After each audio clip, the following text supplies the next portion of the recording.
माननीय सभापति महोदय, आज बहुत ही गंभीर विषय पे चर्चा हो रही है और चर्चा की शुरुआत माननीय उपनेता जी ने की, विपक्ष के ने। और जब सत्ता पक्ष के सदस्य बोल रहे थे तो बार बार इशारा कर रहे थे उस तरफ कि असत्य कोई नहीं बोले, सत्य बोले। लेकिन शुरुआत ही जब असत्य पे टिक जाती है तो फिर शुरुआत आपने इतनी झूठ बोल बोल के की कि उसके बाद में वो उसी तरीके चला जाएगा मामला। और क्योंकि मैं बिल्कुल जो बोल रहा हूँ, क्योंकि आप वरिष्ठ सदस्य हैं, कि 6 महीने पहले आपकी सरकार थी राजस्थान में, 6 महीने पहले सब कुछ ठीक था और इस 6 महीने में राजस्थान से पानी भी खत्म हो गया तो मटके फोड़ने लगे गांव गांव में जाके, बिजली भी गई तो गांव गांव के अंदर जीएसएस के ऊपर आप लोग धरना प्रदर्शन करने लग गए। अरे भाई एक मिनट महापौर साहब डर जाओ ना। और दुर्भाग्य से हमारे अन्नदाता ने आत्महत्या की। दुर्भाग्य से अपराध ऐसे अपराध हुए कि आप लोगों ने कहा कि 6 महीने पहले तो सब कुछ सही था, ये 6 महीने में सब कुछ खराब होने लग गया। देखिए, ये अभी सच और झूठ की बात चल रही थी, ये सच्चाई है कि आप जिसके नेतृत्व में अभी सब जगह मजे कर रहे हो ना, वो इसलिए कर रहे हो कि जब आप लोग सत्ता में होते हो तब भरे हुए होते हो। गाल बजाना 2 प्रकार का होता है, एक भरे हुए गाल, एक थोते गाल। आप थोते होने के बाद बहुत जबरदस्त बजाते हो। किस रूप में बजाते हो कि देश के प्रधानमंत्री जी ने अब की बार जैसे चुनाव जीते तो उन्होंने एक बहुत बड़ी बात कही, पता नहीं किसने क्या अर्थ निकाले होंगे। उन्होंने कहा इस देश में 2 ही प्रकार के लोग हैं, एक गरीब और दूसरा गरीबी को दूर करने वाला। तो गरीबी को दूर करने वाला तो आप भी समझते हो कितने बचे होंगे। यानी एक फैक्ट्री का मालिक एक होता है और उसके नीचे 1000 से लेकर 10,000 जितने भी उसके कर्मचारी होते हैं, काम करने वाले होते हैं। तो 90% लोगों को तो गरीबी रेखा के अंदर डाल दिया। हम आज किसान की आत्महत्या कर्जे की वजह से करने पे जो सरकारी पैसा लिए, इसलिए हम चर्चा कर रहे हैं। आप कैसे बोल रहे हो कि नोटबंदी के बाद परिवार के परिवार खत्म हो गए, लाइनों में लग के सैकड़ों लोग खत्म हो गए।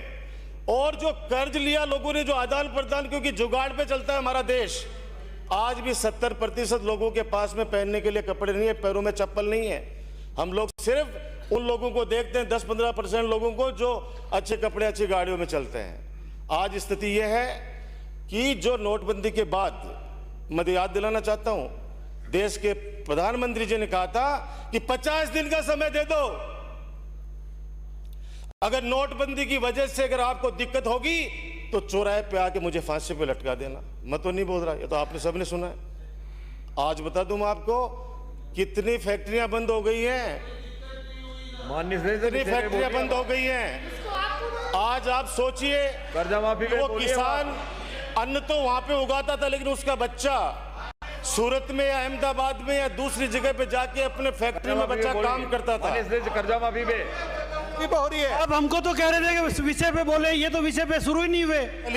अब हमको केवल विपक्ष को कह रहे थे विषय पे बोले। नोटबंदी पे बोल रहे हैं, ये तो नोटबंदी पे बोल रहे हैं, केंद्र पे बोल रहे हैं, इनको भी तो विषय पे लाओ सभापति महोदय। और देश की जनता ने स्वीकार किया, मैंडेट दिया है, विश्वास जताया। ये नोटबंदी पे मैंडेट दिया, मैंडेट अध्यक्ष महोदय सही था। नोटबंदी पे मैंडेट दिया है। कौन सा नोटबंदी पे बात कर रहे हैं? नोटबंदी पे पुनः मैंडेट आया है और कांग्रेस को मुंह की खानी पड़ी। उस बात पर अब आप यहाँ सदन में चर्चा कर रहे हैं। अब एक मिनट बैठ जा, एक बार बैठ जा, यूनिवर्सिटी को नहीं, बैठ जा एक बार। मैं इतना कहना चाहता हूँ कि किसान ने आत्महत्या की कर्जे की वजह से, इसलिए बहस हो रही है ना। माननीय सदस्य, मेहरबानी करके आप विषय पे बोले। मैं विषय पे बोल रहा हूँ भाई साहब। मैं आपको इतना कहना चाह रहा हूं कि नोटबंदी के बाद में हजारों लोग खत्म हो गया, परिवार के परिवार कर्जे में आके आत्महत्या करने, क्या वो इंसान नहीं है? वो इंसान नहीं है। सिर्फ जो सरकारी पैसे से सरकारी कर्जा ले लिया वो खत्म हो गए। मैं देखिए, मेरी बात सुनिए, मैं इतना कह, चलो उस पर, अरे भैया प्लीज यार, संजय जी आप तो यार ऐसे मत करो भाई। आप सोचो आपके आसपास के व्यापारी की क्या लत है यार, सोच लो यार, जो आप लोगों को वोट देते हैं। आज मैं कहना चाहता हूं सर, सभापति महोदय, कि आज इन्होंने 50,000 रुपए कर्ज माफी घोषणा की और वो घोषणा करने के बाद इन्होंने 2000 करोड़ रुपए लोगों को दिए, किसानों को दिए, 6000 हम पे छोड़ गए। अब 6000 हमारी सरकार चुका रही है और सवाल हमसे कर रहे हैं आपको झूठ बेचना आता है, ये सच्चाई है। लाल बत्ती हटाई अपने पूरे देश से, देश को ऐसे गुमराह कर दिया जैसे लाल बत्ती हटने से उनके घर पे बिजली का बिल आना बंद हो जाएगा। ये सच्चाई है। ये नहीं कहा कि सुरक्षा में कमी कर दी है, वो जो और खर्चा होता है वो हटा लिया है। लाल बत्ती स्टेटस सिंबल होता था, हर माँ बाप चाहते थे मेरा बेटा कलेक्टर बने, उसके लाल बत्ती लगे। हमारे भी सपना था कि मंत्री बनेंगे, लाल बत्ती लगी, हमारे तो लग गई, उससे पहले ही कोई चीज आ गई। तो मेरी बात सुन लीजिए, ये मैं आपको ये इश्यू, आप इसमें से लाल बत्ती से क्या होना है? लाल बत्ती लोगों को दिखती थी, आपने वो कमजोरी पकड़ी आपके नेता ने और लोगों को ये बता दिया देखो लाल बत्ती हटाने से हमने सबको बराबर कर दिया। तो एक काम करो, सबकी गाड़ियां छीलो और साइकिल पकड़ा दो और साइकिल पे चला दो सबको, आपको हमेशा लोग वोट देंगे। ये देश, ये सच है। राहुल गांधी जी को झूठ बोलना नहीं आता और आपको नेता को सच बोलना नहीं आता, ये सच है। मोदी जी को ये सच है। मैं झुंझुनू जिले की बात करना चाहता हूं आपसे। राजस्थान, हिंदुस्तान का एक कैबिनेट मंत्री झुंझुनू में आते हैं और वहां पे स्पीच, अरे माननीय कार्यवाही से निकाला जाए। विराजिए माननीय नहीं, ये प्रधानमंत्री पे आरोप लगा रहे हैं, ये गलत बात है, नहीं सहन करेंगे, नहीं सहन करेंगे। इसको निकाला जाए, इस वाक्यों को निकाला जाए, एक्सपंज करवाए इसको, इस वाक्यों का एक्सपंज कराए। की बात या लाल बत्ती की बात होती है, मर्यादा होनी चाहिए, सहेंगे, मर्यादा होनी चाहिए कुछ। प्रधानमंत्री का अपमान नहीं सहेंगे। गर्ग साहब, हमने सभापति जी, हमने तो पप्पू नहीं कहा, मेरी बात सुनिए, हमने तो पप्पू नहीं कहा, फिर ये क्यों कह रहे मर्यादा हैं? की हमने कहा क्या पप्पू के बारे में कुछ? ये मर्यादा आपकी, ये संस्कार आपके, मैंने तो प्रधानमंत्री तो जी बोला गप्पू हैं, मोदी जी को गप्पू कहेंगे अच्छा लगेगा क्या? फिर ये संस्कार आपके। मैं ये कहना चाहता हूं कि झुंझुनू के अंदर केंद्र सरकार के एक मंत्री आते हैं, ये इसी से जुड़ा मामला है। आप विषय से भटकेंगे, आप तो हमें भी थोड़ा सा भटकना आता है। मैं आपको बता दूं कि आपके एक मंत्री आके कहते हैं कि झुंझुनू जिले के बच्चे इसलिए सेना में जाते हैं क्योंकि इनके यहाँ पे भूख मरी है, इनके यहाँ पे खेत में पानी नहीं है। क्या इस बात से जुड़ा हुआ नहीं है? लेकिन उस बात को प्रधानमंत्री जी ने नहीं बोला, लेकिन हमारे सहयोगी पार्टनर कर्नाटक के सीएम ने कोई बात बोल दी, पूरे एमपी चुनाव के अंदर, पूरे देश के अंदर उस झूठ को वो लोग बोलते रहे। मैं आपसे कहना चाह रहा हूं प्लीज कि आपने ऑपरेट करें विराजिए, विराजिए, विराजिए। हमें तो सबके लिए बराबर होना चाहिए ना। कांग्रेस का समय 4 घंटे का है, आपका 2 घंटे का है। महोदय 2 घंटे विराजिए, आप विराजिए। समाप्ति महोदय, समाप्त करें। सरकार ने 2012-13 के अंदर आदरणीय अशोक गहलोत जी ने राजस्थान के अंदर किसानों को बिना ब्याज के ऋण देने का फैसला किया। आपने आज 60 लाख के लगभग किसान हैं, जिसमें 53 लाख के लगभग हमारी सहकारी समितियों के सदस्य हैं। आप सोचिए कि आपने जो पिछले 50,000 रुपए का जो ऋण वाला मामला हुआ, मैं आपको कितने जिलों का नाम बताऊंगा, डूंगरपुर, बांसवाड़ा, आपका चूरू भी। आप कितने जिले जहां पे आप लोगों ने आपके राज्य में ऋण का इतना दुरुपयोग किया कि पता नहीं किन किन लोगों को दे दिया, वास्तविक लोगों को नहीं दे पाए। और उनमें भी आज सच्चाई है कि जब हमारी सरकार आई और जब घोषणा की राष्ट्रीय अध्यक्ष ने, माननीय मुख्यमंत्री जी ने, कि हम कर्जा माफ करेंगे, पूरे एमपी के चुनाव में आपके लोगों ने पूरे जिलों के अंदर यह बात, भ्रम फैला दिया कि ये 2 लाख का कर्जा माफ है। झूठ बात है, झूठ बात है, झूठ बात है। आप लोगों को बता दूं, आपको, हम लोगों को आपकी तरह ड्रामा करना नहीं आता। हम लोगों को आपकी तरह नाटक करना नहीं आता कि हम जाके 2 आदमियों को खड़ा करके कह दें कि कह दो रे भाई आज हमारा, हम कहते हैं कर्जा माफ हुआ, आपका हुआ 100 लोगों का है, लेकिन 2 व्यक्ति आपके खड़े होके कहते हैं नहीं नहीं किसी का नहीं हुआ, सब लोग चुप हो जाते। आज मैं कहना चाह रहा हूं कि हम लोगों ने अभी तक 8,000 करोड़ रुपए की माफी ऋण दे चुके हैं, ऋण माफी दे चुके हैं। और उसके बाद अब जो फैसला, जो बार बार कह रहे हो कि अभी तक आगे आने वाली आपने ऋण क्यों नहीं दिया उनको, अब आपकी तरह मरे हुए लोगों को या विदेश में बैठे हुए लोगों को या सरकारी कर्मचारी को या नेताओं को अब ऋण नहीं मिलने वाला।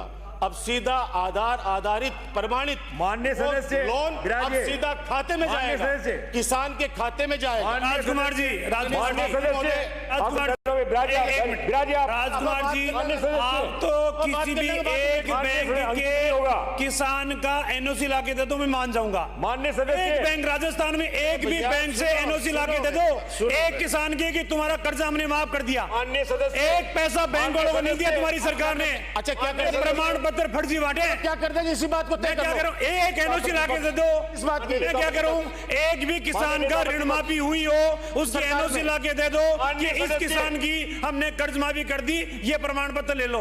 1 रुपया जमा नहीं कराया मेरे बैंक में हाथों से आपने। बांट दिया, तो मेरे हाथों से बांट गए होंगे। राजकुमार जी माननीय सभा, माननीय सदस्य चौमुच आने वाले माननीय सदस्य, हासन आपसे कुछ अपेक्षा रखता है, हासन आपसे अपेक्षा रखता है। आप निर्देश नहीं देंगे सदन को, विराजिए आप, ये कतई बर्दाश्त नहीं होगा। आप विराजिए, आपका अपना समय, आप अपनी बात कहें, उनको अपनी बात करने दें। मुझे मजबूरन माननीय नेता प्रतिपक्ष को 5:30 बुलाना पड़ेगा। जो लोग रह जाएंगे उनकी अपनी गलती होगी। मैं सही 5:30 माननीय नेता प्रतिपक्ष को बुला लूंगा और आसन जो है जवाब देगा। इससे नहीं हो सकता। माननीय सभापति महोदय, अरे भाई, मुझे दर्द किसको हो रहा है बैठाना है, गर्ग साहब किसको नहीं आपके? बैठाना मुझे पता है। ये आपके दर्द हो रहा है क्या गर्ग साहब? यार आपकी इतनी रेस्पेक्ट अपनी करता हूं। बात समय पे रखिए आप, विराजिए बाप। उनका समय ज्यादा है इसलिए ज्यादा दे रहा हूं। विराजिए आप, नहीं विराजिए। मान्य बस मैं समाप्त करें। मैं निवेदन कर रहा हूं सभापति महोदय कि पिछली सरकार ने एक ऐसा फैसला जिससे किसान अभी परेशान है, माननीय ऊर्जा मंत्री जी बैठे हैं यहाँ पे, आप यदि इसको गंभीरता से नहीं ले रहे तो बंद करें। चर्चा समाप्त करने की घोषणा करता हूं मैं। आप गंभीरता से नहीं ले रहे, जब जिसके मन में आया खड़ा होता है। ये माननीय सदस्य, प्लीज चालू सभापति रखिए। महोदय, ये इस चर्चा को इसलिए गंभीरता से नहीं ले रहे कि गांव में एक कहावत थी कि बहुत अच्छी ढोलक बजाई, तो उसने कहा कि धनी बिन बजाए बाज रही है, तो ऐसे बज रही है इनकी, इसलिए इनको न कोई जनता से लेना देना है, न किसी ने आत्महत्या की उससे लेना देना, न किसान से न व्यापारी से। लेकिन मैं उस बात पे नहीं जाना था क्योंकि आप सब लोग हरिश्चंद्र हैं, ये मान लिया हम लोगों ने भाई, क्योंकि हम तो कोई भी बात बोल रहे हैं तो झूठ बोल रहे हो, हम कोई भी बात बोल रहे हैं मतलब किसी ने मोबाइल भी चेक कर लिया तो बोल रहे हैं। तो मैं कहना चाहता हूं सभापति महोदय कि ऊर्जा मंत्री जी भी यहाँ बैठे हैं, इन्होंने एक फैसला लिया कि 10,000 रुपए हम किसानों का जो बिजली का बिल आएगा उसके अंदर डायरेक्ट सब्सिडी देंगे। वो खाते में भेजने लग गए 10,000 रुपए, उसे आपस में किसानों के अंदर बहुत झगड़ा हो गया, परिवारों के अंदर झगड़ा होने लग गया।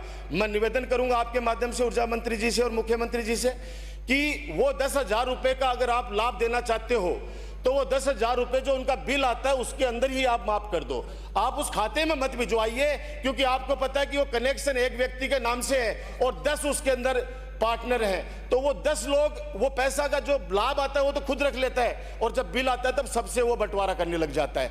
इसका भी एक कारण है कि आपस के अंदर किसानों के अंदर वहां पे झगड़े होते हैं। तो मेरा आपसे निवेदन है कि इस चीज को आप गंभीरता से लें ताकि किसानों को उस चीज का फायदा हो सके। और हम तो ये दुआ करेंगे आप और हम सब मिलकर, क्योंकि हम यहाँ पे आए हैं तो लोगों के लिए आए हैं, उसमें किसान भी शामिल हैं, कर्मचारी भी शामिल हैं, व्यापारी भी शामिल हैं, लेकिन उस बात को भी आप लोग आप इस बात को भी गंभीरता से लें कि नोटबंदी के साइड इफेक्ट भी क्या हैं, कितने गांवों के अंदर आज क्या हालात हो गए हैं। आज परिवार के परिवार कर्ज में डूब के 10-10 रुपए सैकड़े ब्याज ले लेके लोग आज आम जनता परेशान है। तो हम सब दुआ करते हैं कि राजस्थान के अंदर सब लोग खुशहाल रह सके और हम सब लोग मिलकर करें। एक दूसरे पे लांछन लगाते रहो, कोई फर्क नहीं पड़ता, एक दूसरे पे लांछन लगाते रहो, लेकिन मैं इतना कह सकता हूं कि वर्तमान में जो दौर चल रहा है सभापति जी, उसके लिए एक वो कहावत याद आती है कि भगवान राम कह गए सिया से कि एक ऐसा कलयुग आएगा, हंस चुगेगा दाना दिन का और कौवा मोती खाएगा। जय हिंद, जय भारत।